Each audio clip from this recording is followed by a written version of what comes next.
Allahumma hdina hada sabil. Pelan-pelan kamu dengarkan omongan saya, insya Allah kamu akan keluar dari keterkungkungan salah memahami makna bid'ah. Assalamualaikum warahmatullahi wabarakatuh. Bismillahirrahmanirrahim. Allahumma sholli ala sayyidina Muhammadin wa ala alihi wa sahbihi ajmain, amma ba'du. Allahumma ja'alna min ahlil khairi was sa'adah fid dini wad dunya wal akhirah. Amin, Allahumma amin. Semoga kita menjadi orang-orang yang di dunia ini berbahagia, beruntung, lancar semua urusan, Allah berikan kemudahan.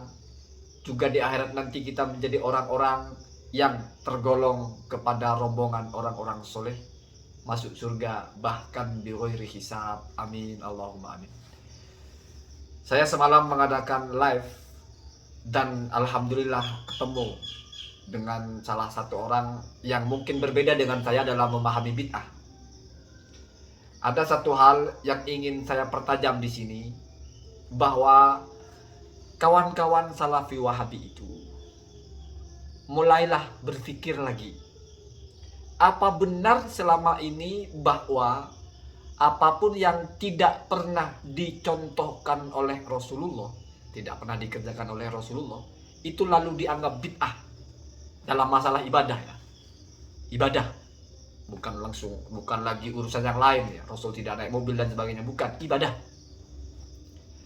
Kalau pemikirannya selalu terpatok kepada tidak pernah dikerjakan atau tidak pernah dicontohkan, dalam arti contoh di sini adalah dipraktekkan oleh Nabi, maka sejatinya saya akan buka sebuah fakta bahwa pemahaman seperti itu adalah terjemahan yang salah terhadap teks pengertian bid'ah, bahkan ketika dijelaskan oleh ulama-ulama Wahabi sendiri, bahkan mungkin oleh ulama panutan mereka yang lebih atas, yaitu Syekh Ibnu Taimiyah.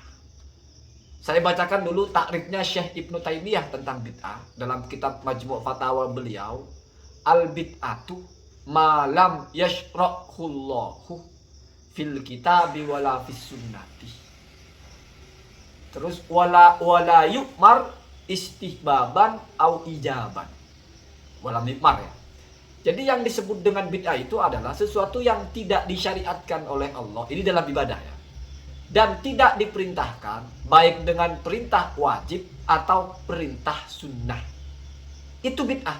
Jadi tidak pernah Ibnu Taimiyah menisbatkan ucapan bid'ah ini dengan dikerjakan, tetapi disyariatkan. Ya kita tahu toh Al-Quran dan Sunnah itu ketika mensyariatkan sesuatu tidak mesti Nabi mencontohkan, tetapi kadang Nabi mengucapkan, kadang Nabi tidak mencontohkan, tidak mengucapkan, tapi menyetujui. Jadi tiga aspek terpakai, qauli, fi'li, takriri. Tidak ada lalu terfokus kepada dicontohkan atau tidak. Makanya aneh kalau orang mentelaah sebuah pekerjaan, pertanyaannya apa Rasul pernah mencontohkan? Saya tidak tahu itu berpijak dari pemahaman bid'ah versi siapa. Ibnu Taimiyah saja tidak pernah menyebut masalah mengerjakan atau tidak. Apakah ini dikerjakan Nabi atau tidak? Enggak. Tapi disyariatkan atau tidak. Maka pertanyaannya, ini disyariatkan atau tidak? Ini mana bukti ada syariatnya seperti ini? Kan begitu ya. Kata Syekh bin Baz, bid'ah itu mala aslalahu fil ibadah minal kitab was sunnah. Aslun itu adalah dalil. Makanya kalau kamu tahu usulul fikih dari kata aslun, usulul fikih itu dalil-dalil fikih, usuluddin dalil-dalil agama, pondasi atau dasar atau pijakan. Jadi enggak terfokus kepada dicontohkan atau tidak. Aslun minal kitabi was sunnati, bahkan ada wa af'ali al-hulafai ar-rasyidina al-mahdiyina. Jadi kalau Nabi yang dipakai di situ masuk kepada kategori sunnah, berarti aslun. Begitu juga Al-Quran aslun. Kalau sahabat dipakainya di situ adalah af'al. Itu takrifnya Syekh bin Baz. Syekh bin Baz tidak pernah mengatakan al-bid'atu syai'un ma fa'alahu Rasulullah. Bid'ah adalah sesuatu yang tidak dikerjakan Rasul. Enggak. Malah aslah. Tidak ada dalilnya, tidak ada dasarnya. Itu bid'ah. Dalil yang dikemukakan Syekh bin Baz dalam menyampaikan definisi bid'ah, yaitu mala aslalahu, itu setidaknya ada dua hadis. Yang pertama, man ahdasa fi amrina hadza ma laisa minna fahuwa raddun. Orang yang mengadakan hal yang baru yang bukan berasal dari kami, maka itu tertolak. Jadi bukan sesuatu yang tidak kami contohkan, bukan, tapi tidak ada asalnya dari kami. Maka ini kaitannya dengan aslun ya. Kemudian man amila amalan laisa alaihi amruna fahuwa raddun. Orang yang mengerjakan sesuatu di mana itu tidak berdasarkan dari urusan kami atau syariat kami, itu kan sabda Rasulullah, maka itu adalah bid'ah. Kemudian tentang af'al khulafa ar-rasyidin, Syekh bin Baz membawakan hadisnya, alaikum bisunnati wa sunnati al-khulafa'i ar-rasyidina al-mahdiyyin min ba'di. Jadi dari sini kita bisa paham bahwa sejatinya mungkin salafi-salafi Wahabi Indonesia saja yang keliru menerjemahkan apa itu bid'ah. Karena kenyataannya di mana ada ulama mengatakan bahwa bid'ah itu adalah sesuatu yang tidak pernah dicontohkan oleh Rasulullah. Makanya saya ketika mendengar Pak Dr. Dasman ditanya, apakah sesuatu yang tidak pernah dicontohkan oleh Rasulullah itu adalah bid'ah? Maka jawabannya adalah ditafsir, dirinci. Kalau yang dimaksudkan dicontohkan oleh Rasulullah itu adalah diucapkan, walaupun tidak dikerjakan, tapi diucapkan itu sudah dicontohkan namanya. Apalagi dikerjakan atau disetujui. Artinya tiga hal ini kita satukan menjadi dicontohkan, maka iya. Apa yang tidak dicontohkan itu berarti sudah bid'ah. Dan tiga hal ini adalah jalur syariatnya. Jalur Rasulullah mensyariatkan sesuatu ya dengan tiga cara ini. Kalau nggak diucapkan, dipraktekkan. Kadang diucapkan sekaligus dipraktekkan. Kalau nggak dua-duanya, maka ada keadaan, kejadian-kejadian Rasulullah menyetujui. Itu namanya takrir, ya. Menetapkan kalau itu boleh. Seperti sahabat yang membuat bacaan-bacaan dalam sholat. Rasulullah lalu menyepakati itu. Ketika sudah bicara bahwa salah satu dari sumber syariat ini adalah sabda Rasulullah, bukan hanya perbuatan tapi sabda juga, artinya ada sesuatu yang tidak bisa kamu sebut bid'ah. Ini saya pertegas bid'ah yang seperti yang kalian pahami lah, bid'ah yang tercela ya. Saya tidak mau bicara polemik bid'ah bahasa, tapi bid'ah yang tercela gitu lah. Maka kalau prinsipnya adalah qaul Rasulullah atau hadis Nabi ini bisa dijadikan sebagai hal yang menafikan kebid'ahan sesuatu, walaupun Rasul tidak pernah mencontohkan. Misalnya zakat mal, ya Rasul tidak pernah mencontohkan, tetapi Rasul mengajarkan. Atau hal-hal yang berkaitan dengan orang haid, bagaimana orang haid mengkodok puasanya, bagaimana perempuan-perempuan mengkodok ibadahnya. Kan Rasul bukan perempuan, tidak mungkin Rasul mempraktikkan. Dan banyak hal-hal lain yang Rasul tidak pernah contohkan secara perilaku, tapi mengajarkan. Kan tidak mungkin kita sebut bid'ah hanya karena Rasul tidak mencontohkan itu ya. Kalau sudah memahami begini, maka berarti kata kuncinya adalah pertanyaan apa dalilnya, bukan apa contohnya. Kalau pertanyaan sudah terjawab, maka selesai. Karena itu tolak ukur kebid'ahan sesuatu ya di situ saja ya. Maulid Nabi, maka yang ditanya apa dalilnya, bukan apa Rasul pernah maulidan, apa sahabat pernah maulidan. Enggak.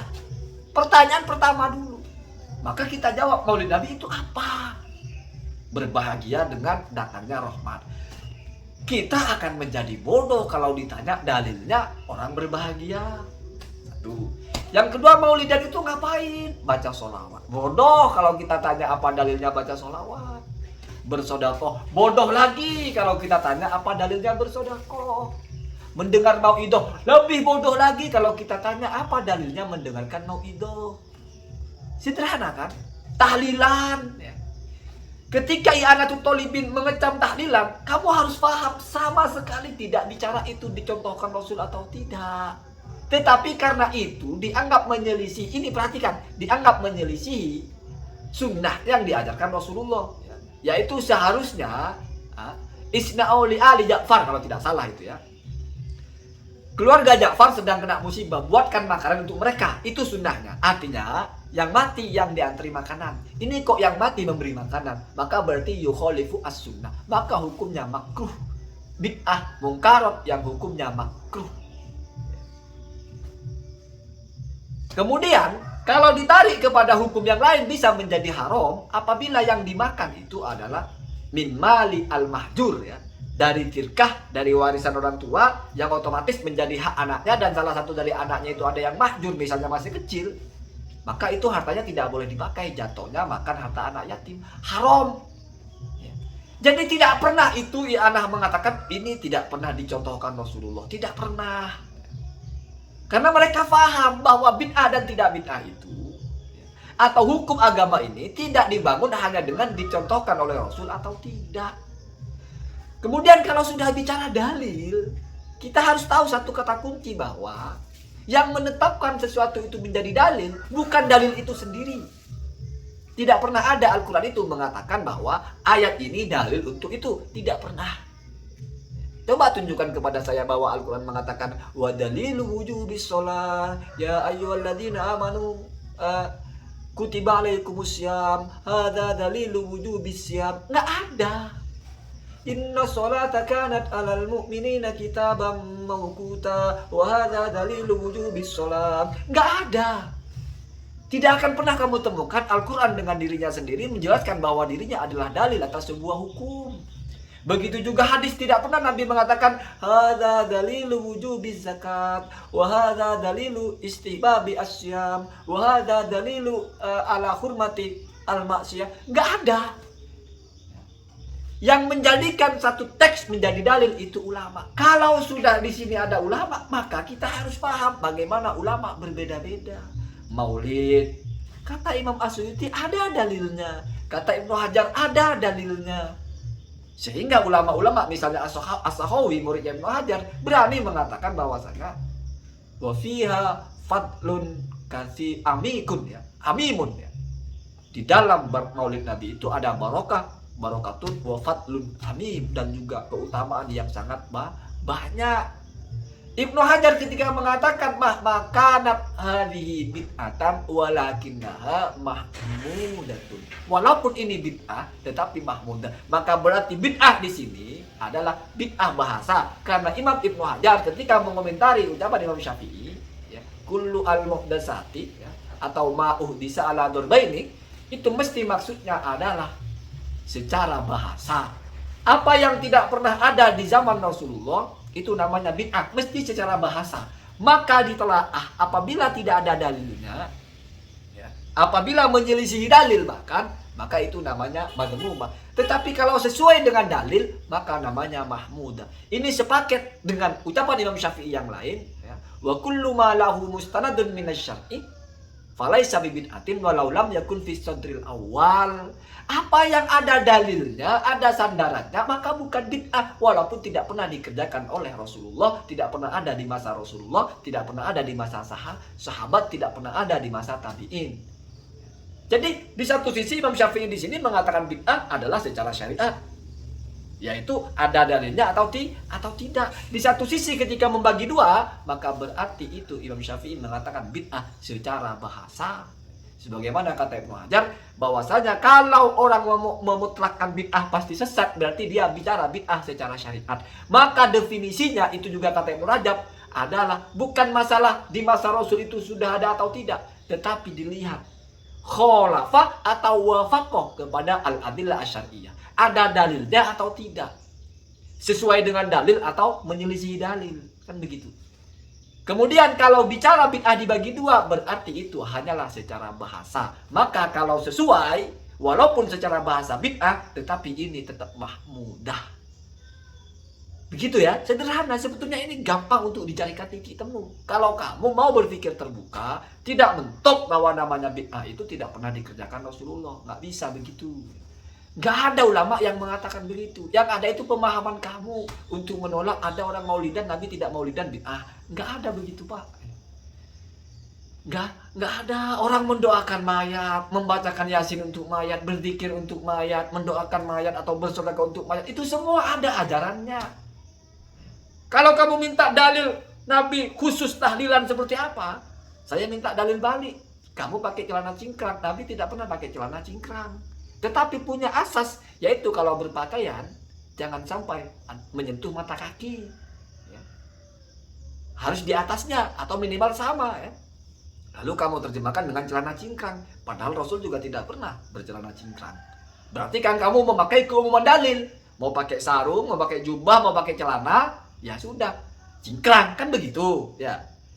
Tapi kenapa kalau masalah yang lain kamu tidak pakai dalil umum? Yang penting mendoakan orang mati, yang penting bersedekah untuk orang mati, ngajikan orang mati, bagaimanapun caranya. Sama, kenapa nggak mau seperti itu? Kenapa untuk itu kamu butuh dalil khusus? Yang penting baca sholawat, yang penting baca zikir, baca istighfar, bersedekah, mendengarkan ceramah. Itu sudah semua aturan agama Islam, ajaran syariat, ada syariatnya. Lalu kamu mau minta dalil Rasul melaksanakan maulidan, sahabat maulidan. Nah, giliran cingkrang, kamu kenapa nggak cari dalil Rasul kalau celana cingkrang nggak ada? Pakai sarung, izar ya, bukan sirwal. Terus kamu pakai sirwal, cingkrang juga. Mengatakan ikut Rasul dari mana? Prinsip cingkrangnya. Oh, kalau begitu berarti kamu sudah mengadopsi nilai dari cara Rasul berpakaian, kamu terjemahkan dalam kebiasaan kamu, yaitu bercelana.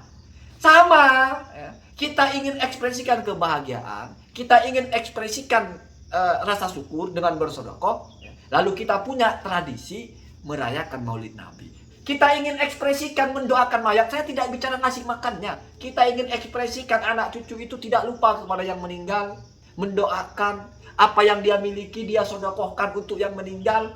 Itu semua ajaran Rasulullah. Ihda'us sawab itu jumhur sepakat itu, sampai membacakan Al-Quran, mendoakan ibadah. Itu kita ekspresikan dengan adanya sebuah tradisi tahlilan. Jadi kalau kamu mau bertanya tahlilan, namanya aja sudah tradisi atau kebiasaan. Kenapa kamu tanya dalil dari kebiasaan? Bahkan kalau yang muridnya Syekh Utsaimin itu Maulid Nabi itu ya wasilah. Dan wasilah itu tidak ditanya hukumnya. Wasilah itu dilihat apa isinya, apa tujuannya. Lil wasail hukmul maqasid. Hukumnya ngikut apa yang dituju. Allahumma hdina hada sabil, pelan-pelan kamu dengarkan omongan saya, insya Allah kamu akan keluar dari keterkungkungan salah memahami makna bid'ah. Assalamualaikum warahmatullahi wabarakatuh.